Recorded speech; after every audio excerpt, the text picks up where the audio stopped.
हंगू के इलाके दोआबा में पुलिस काफिले पर हमले में एसएचओ समेत 3 एहलकार जख्मी हो गए हैं। हंगू के इलाके दोआबा में पुलिस काफिले को आईईडी हमले का निशाना बनाया गया। पुलिस जराये के मुताबिक धमाका उस वक्त हुआ जब पुलिस अफसरान सर्च ऑपरेशन से वापस आ रहे थे।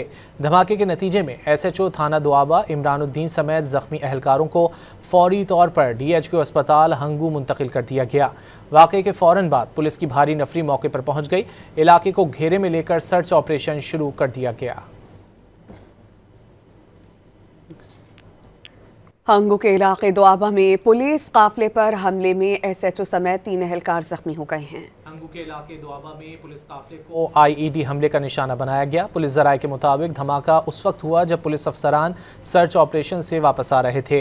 धमाके के नतीजे में एसएचओ थाना दोआबा इमरानुद्दीन समेत जख्मी एहलकारों को फौरी तौर पर डीएचक्यू अस्पताल हंगू मुंतकिल कर दिया गया। वाक़े के फौरन बाद पुलिस की भारी नफरी मौके पर पहुंच गई। इलाके को घेरे में लेकर सर्च ऑपरेशन शुरू कर दिया गया।